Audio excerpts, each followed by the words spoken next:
చివరగా అంటే ఏది అనుకోకుండా ఆఖరికి ఏమైంది మనకి 2014 ముందు ఏ వాతావరణం ఉండే అదే వాతావరణం వచ్చింది. తెలంగాణ పోయింది, తెలంగాణ గురించి మాట్లాడడం పోయింది, తెలంగాణ అభివృద్ధి పోయింది. ఎంతసేపు అవనక్కని తిట్టుకోవడం ఇట్లాంటివి మనం చూస్తున్నాం కదా. అదేం భాష? అది భాష ఇంత దిగజారి ఎప్పుడూ రాజకీయాల్లో లేదు, ఇంత దిగజారుడు భాష ఎప్పుడు లేదు.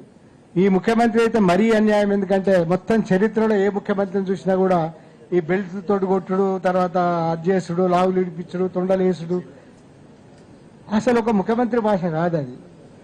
ముఖ్యమంత్రి భాష మారిందంటే అర్థం ఏమిటంటే 2014 ముందు ఏదైతే వాతావరణం ఉండిందో, రెండు రాజకీయ పార్టీల మధ్యనో, అధికారం కోరుకునే ఒక పార్టీ, అధికారంలో ఉన్న పార్టీల మధ్యలో ఉండే ఒక వ్యవహారం లాగా తెలంగాణ తయారైపోయింది. సగటు వ్యవహారం అన్ని రాజకీయ పార్టీలలో ఉండేది. ఈ సగటు వ్యవహారం అంటే సగటు తెలంగాణగా మారిపోయింది. ప్రత్యేకత లేదు. ప్రత్యేకంగా ఏ ఆశయాల కోసం, ఏ ఉన్నతి కోసం, ఏ అభివృద్ధి కోసం, ఏ మార్పుల కోసం మనకైతే తెలంగాణ తెచ్చుకున్నామో ఆ మార్పులు మన కళ్ళ ముందర కనబడడం లేదు. అతి సాధారణమైన సాదా సీదా రాజకీయ తెలంగాణ తయారైంది. ఇదా మనం కోరుకున్నది? దానికి తోడు అస్తిత్వ చిహ్నాలుగా భావించే వాటికి కూడా అవమానం జరుగుతున్నది. సెక్రటరియట్ ముందు తెలంగాణ తల్లి అనే భావన మీద పెద్ద కొట్లాట అయింది. అప్పుడు మేమందరం ఎడిటర్లందరం పూనుకొని రాసినాం, ఎడిటర్లందరం మీటింగ్ పెట్టి మాట్లాడినాం. ఎందుకు తెలంగాణ తల్లి ఉండాలి?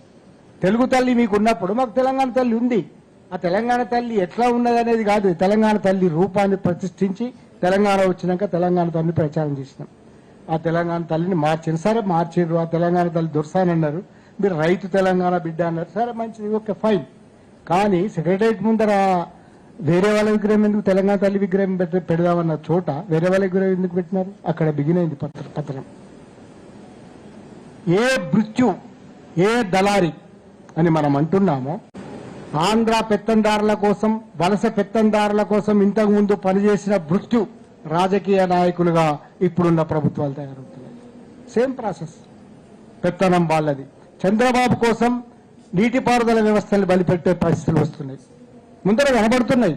బనకచర్లాలు మాట్లాడితే చెప్పొచ్చు, వివరంగా చెప్పాలంటే అదొక టాపిక్. ఏది చెప్పినా అంతే. ఇవాళ అక్కడ రిప్రజెంటేషన్లలో వస్తున్న లోపాలు, కృష్ణా జలాల వినియోగము, తర్వాత గోదావరి జలాల వినియోగం, గోదావరి ప్రాజెక్టులు, వీటన్నిటి గురించి మాట్లాడినప్పుడు ఈ విషయాలు మనకు అర్థమవుతాయి. మరోవైపు జయశంకర్ సార్ ఇన్ని చెప్పిన తర్వాత నేను ఇంతకుముందు చెప్పే ఒక సాంస్కృతిక చిహ్నాలు, కేసీఆర్ చేసిన ఒక గొప్ప పని ముందు నాకు విమర్శగా ఉండేది. అది ట్యాంక్ బండ్ దగ్గర కట్టడాలు కట్టొద్దు అనేది పర్యావరణవేత్తలు అది కాబట్టి నాకు అభిప్రాయం ఉండేది. కానీ ఒక అద్భుతాన్ని నిర్మించినాడు ఆయన. హ్యాట్సాప్, నాకు బాగా ఇష్టమైన ప్లేస్ అయింది అది. ఇప్పుడు సెక్రటేరియట్ కట్టేప్పుడు కూడా నాకు విమర్శలు ఉండే, అరే ఇదాన్ని ఎందుకు కూడా కొడుతున్నాడు, ఎందుకు కడుతున్నాడేనా అని. సరే కట్టిండు, బాగున్నది. సెక్రటేరియట్ ముందర అమరవీరుల స్తూపం ఉంది, అది కట్టిండు.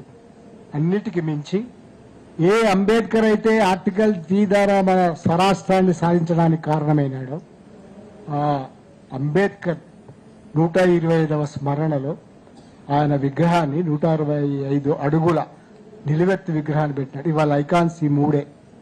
హైదరాబాద్ చార్మినార్ ఐకాన్ తర్వాత అది మన అతిపెద్ద ఐకాన్.